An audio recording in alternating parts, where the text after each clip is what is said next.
열왕기하 4장. 어느 날 한 과부가 엘리사에게 와서 이렇게 호소하였다. 저의 남편은 죽었습니다.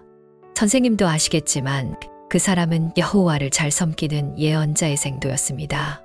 그가 죽기 전에 돈을 좀 빌려 쓴 것이 있는데 돈을 갚지 않는다고 빚쟁이가 와서 내 아들 둘을 데리고 가종으로 삼겠다고 합니다. 내가 당신을 위해 어떻게 하면 좋겠소? 당신의 집에 무엇이 있는지 말해보시오. 저희 집에는 작은 기름 한 병 외에 아무것도 없습니다. 당신은 이웃집에 가서 빈 그릇을 빌려오시오. 되도록 많은 그릇을 빌려와 당신의 두 아들과 함께 집 안으로 들어가서 문을 닫고 그 모든 그릇에 기름을 부어 차는 대로 옮겨 놓으시오. 그래서 그 과부는 두 아들과 함께 집으로 가서 문을 닫고 자기 아들이 갖다 대는 그릇마다 기름을 따라 붓기 시작하였다. 그러자 순식간에 그 모든 그릇에 기름이 가득 차지 않겠는가. 그 과부가 자기 아들들에게 그릇을 더 가져오라고 했으나 그들은 이제 남은 그릇이 하나도 없습니다 하고 대답하였다. 그러자 흐르던 기름이 곧 멈추고 말았다. 그래서 그 과부가 엘리사에게 돌아가서 그 모든 일을 보고하자 엘리사는 그녀에게 당신은 그 기름을 팔아 모든 빚을 갚고 남는 돈으로 당신의 아들과 함께 생활하시오 하였다. 하루는 엘리사가 수넴으로 가자 그곳에 사는 어떤 귀부인이 그를 초대하여 식사를 대접하였다. 그 이후로 엘리사는 수넴에 갈 때마다 그 여자의 집에 가서 식사하였다. 어느 날 그 여자가 자기 남편에게 이렇게 말하였다. 나는 우리 집에 와서 가끔 식사하는 이 사람이 거룩한 하나님의 사람이라고 생각합니다. 옥상에 작은 방 하나를 만들어 침대와 탁자와 의자와 등을 들여놓고 그가 올 때마다 쉬어가게 합시다. 하루는 엘리사가 수넴에 와서 자기 방으로 들어가 쉬고 있다가 사원 게하시에게 수넴 여자를 불러오라고 하였다. 그녀가 오자 엘리사가 게하시에게 말하였다. 너는 이처럼 우리를 정성껏 대접하는 저 부인에게 우리가 대신 무엇을 해주었으면 좋겠는지 물어보아라. 그리고 왕이나 군사령관에게 부탁할 일이 있으면 내가 잘 말해주겠다고 일러주어라. 그러자 그 여자는 아닙니다. 나는 내 백성 가운데서 아무런 어려움 없이 살고 있습니다 하고 대답하였다. 그때 엘리사가 게하시에게 그러면 내가 저 부인을 위해 무엇을 해주었으면 좋겠느냐? 하고 물었다.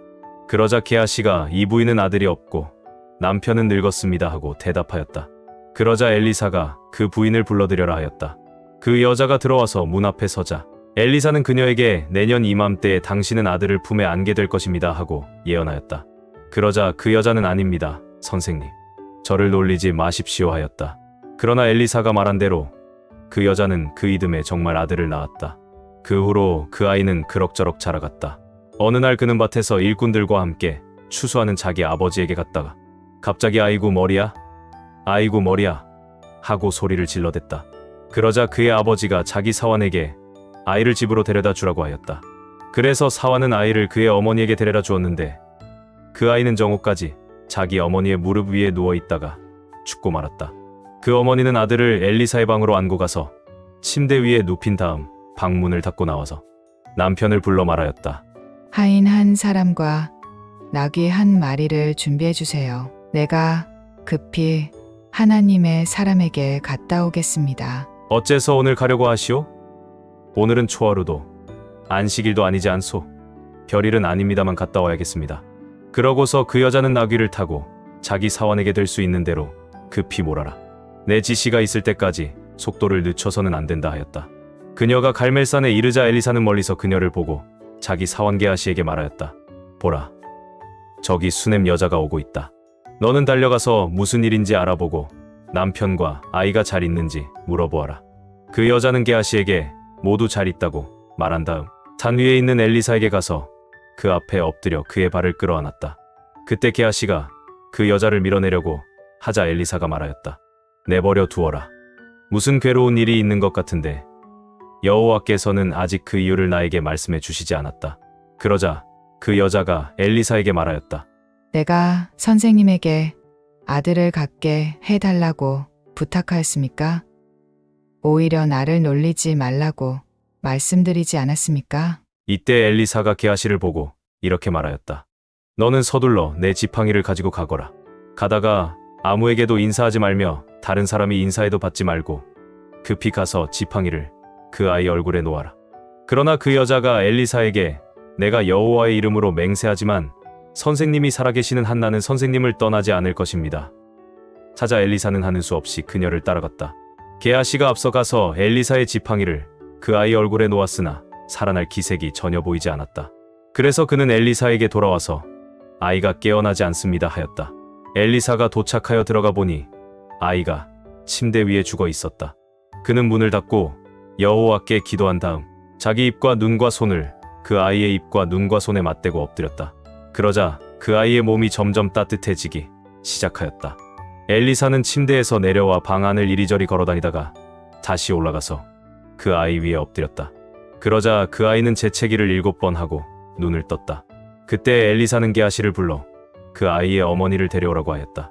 그녀가 들어오자 엘리사는 당신의 아들을 데려가시오 하였다. 그러자 그 여자는 엘리사의 발 앞에 엎드려 절한 다음 아들을 안고 밖으로 나갔다. 한때 온 땅에 기근이 들었을 때 엘리사는 길갈로 돌아가서 예언자의 생도들을 가르치고 있었다. 어느 날 그는 자기 사환에게 큰 솥을 걸고 생도들을 위해 국을 끓이라고 지시하였다. 그때 생도 중 한 사람이 국거리를 캐려고 들에 나갔다가 야생 덩굴에서 드레를 따가지고 돌아와 국솥에 썰어 넣었으나 거기에 독소가 들어있는 것을 아무도 알지 못하였다. 그러나 예언자의 생도들이 국을 퍼다 먹다가 엘리사에게 국에 독이 들었습니다 하고 외쳤다. 그래서 엘리사가 곡식 가루를 조금 가져오게 하여 그것을 솥에 던져넣고 다시 퍼다 먹게 했더니 아무런 해가 없었다. 어느 날 바알살리사에서 어떤 사람이 처음 추수한 보리로 땅 20개를 만들고 이제 막 꺾은 곡식 이삭을 자루에 넣어가지고 와서 엘리사에게 주었다. 그러자 그는 자기 사환에게 그것을 예언자의 생도들에게 갖다 주어 먹게 하라고 지시하였다. 그러나 그 사환이 이것을 가지고 어떻게 100명을 먹일 수 있겠습니까? 하자 엘리사가 대답하였다. 가져가서 먹여라. 여호와께서는 그들이 충분히 먹고 남을 것이라고 말씀하셨다. 그래서 그는 그 음식을 가져다가 생도들에게 먹였는데 여호와의 말씀대로 그들이 다 먹고도 남았다. 디모데전서 1장. 우리 구주이신 하나님과 우리의 희망이신 그리스도 예수님의 명령으로 그리스도 예수님의 사도가 된 나 바울은 나의 참된 믿음의 아들 디모데에게 하나님 아버지와 우리 주 그리스도 예수님의 은혜와 자비와 평안이 함께하기를 기도합니다. 내가 마케도냐로 갈 때 부탁한 대로 그대는 에베소에 머물면서 누구든지 다른 교훈을 가르치지 못하게 하오. 진화나 끝없는 족보 이야기에 집착하지 못하게 하시오. 그런 것은 무가치한 변론만 일으킬 뿐 믿음으로 구원을 받는 하나님의 계획을 아는 데는 아무런 도움을 주지 못합니다. 그러나 나의 부탁은 성도들이 깨끗한 마음과 선한 양심과 거짓이 없는 믿음에서 나오는 사랑으로 생활하게 하라는 것입니다. 그러나 어떤 사람들은 이런 생활에서 떠나 쓸데없는 토론만 일삼고 있습니다. 그들은 율법의 선생이 되고 싶어 하지만 자기들이 말하며 주장하는 것조차 깨닫지 못하고 있습니다. 우리가 아는 대로 사람이 율법을 올바르게 사용한다면 그것은 좋은 것입니다. 그러나 율법은 의로운 사람을 위해 있는 것이 아니라 법을 어긴 사람, 거역하는 사람, 경건치 않은 사람, 죄인, 거룩하지 않은 사람, 하나님을 모독하는 사람, 부모를 죽이는 사람, 살인자, 음행하는 사람, 동성연애하는 사람, 유괴범, 거짓말쟁이, 거짓 증언자, 그 밖에 건전한 교훈을 반대하는 사람을 위해 있는 것입니다. 이 건전한 교훈은 복되신 하나님의 영광스러운 기쁜 소식에 근거한 것이며 나는 이것을 전하는 일을 맡은 사람입니다. 나에게 힘을 주신 우리 주 그리스도 예수님께 내가 감사하는 것은 나를 충성스러운 사람으로 여겨 나에게 직분을 맡겨주셨기 때문입니다. 내가 전에는 하나님을 모독하고 성도들을 핍박하던 난폭한 사람이었으나 믿지 않을 때에 모르고 한지심으로 하나님께서는 나를 불쌍히 여겨주셨습니다. 우리 주님의 은혜가 그리스도 예수님 안에 있는 믿음과 사랑과 함께 나에게 풍성하게 넘쳤습니다. 여기에 모든 사람이 받아들여도 좋은 믿을 만한 말이 있습니다. 그리스도 예수님이 죄인들을 구원하시려고 세상에 오셨다는 것이 바로 그것입니다. 나는 죄인 중에서도 두목입니다. 그런데도 하나님은 나를 불쌍히 여겨주셨습니다. 그것은 예수 그리스도께서 나에게 철저하게 참으시는 인내를 보이심으로 후에 주님을 믿어 영원한 생명을 얻을 사람들에게 본보기로 삼기 위한 것입니다. 영원한 왕이시며 죽지 않고 보이지 않는 오직 한 분이신 하나님께 길이길이 존귀와 영광을 돌립시다. 아멘. 믿음의 아들 디모데여, 내가 전에 그대에 관해 말한 예언에 따라 이것을 명령합니다. 그대는 그 예언의 말씀으로 선한 싸움을 싸우며 믿음과 착한 양심을 가지시오. 어떤 사람들은 이 양심을 저버렸고 믿음을 완전히 잃어버렸습니다.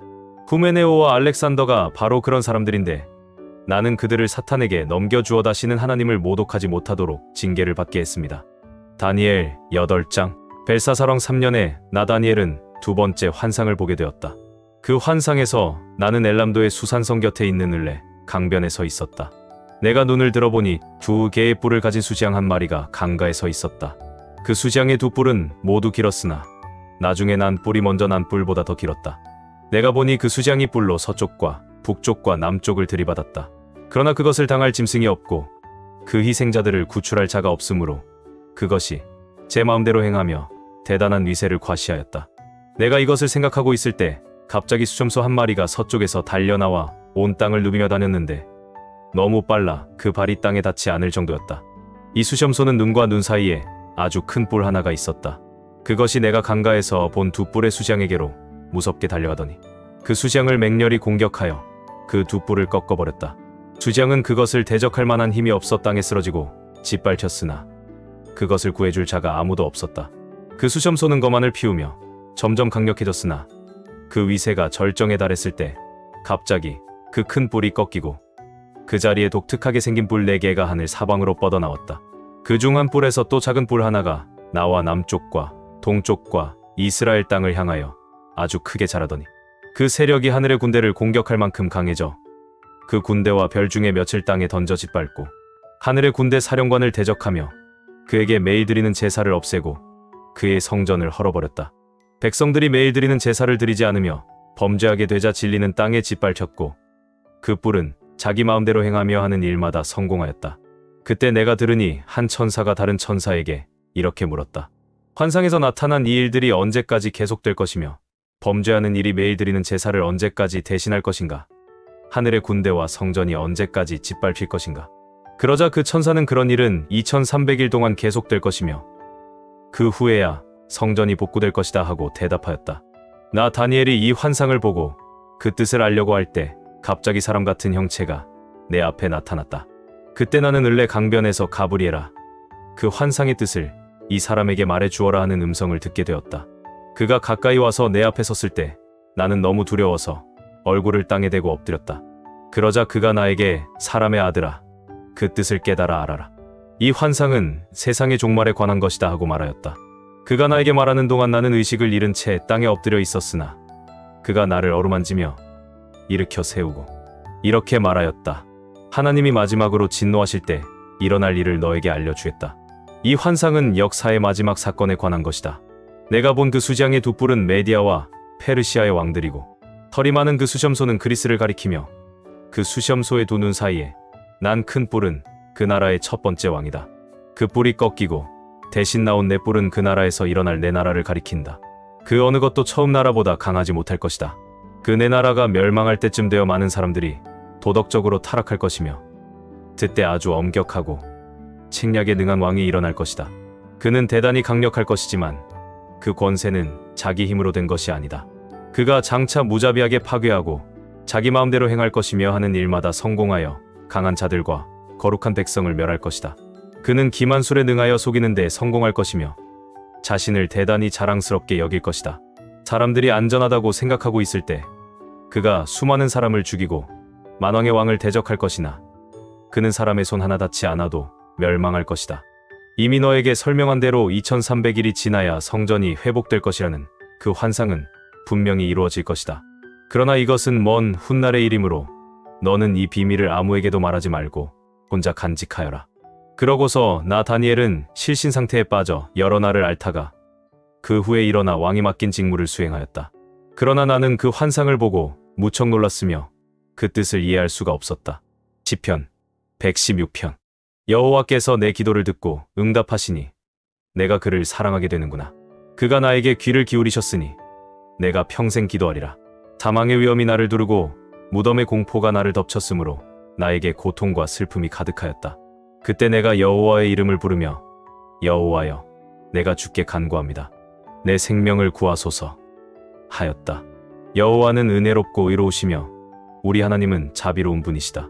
여호와는 순진한 자를 보호하시는 분이시므로 내가 위험에 빠졌을 때 나를 구하셨다. 내 영혼아 이제 너는 안식하여라. 여호와께서 너에게 은혜를 베푸셨다. 여호와께서 나를 죽음에서 구하시고 내 눈물을 그치게 하셨으며 내 발이 넘어지지 않게 하셨으니 내가 이 생존 세계에서 하나님의 뜻대로 살리라. 내가 믿었으므로 말하였다. 나는 큰 고통을 당하고 있다. 내가 엉겁결에 모든 사람은 거짓말쟁이다 하였다. 여호와께서 나에게 베푼 모든 은혜를 내가 어떻게 보답할까? 내가 구원의 잔을 들고 여호와의 이름을 부르며 여호와의 모든 백성 앞에서 그에게 나의 서약을 이행하리라. 여호와께서는 성도의 죽음을 소중하게 보신다. 여호와여, 나는 주의 종입니다. 내 어머니처럼 내가 주를 섬기겠습니다. 주는 나를 속박에서 풀어주셨습니다. 내가 주께 감사의 제사를 드리고 여호와께 경배하겠습니다. 내가 여호와의 모든 백성 앞에서 예루살렘의 성전들에서 내가 서약한 것을 주께 이행하겠습니다. 여호와를 찬양하라.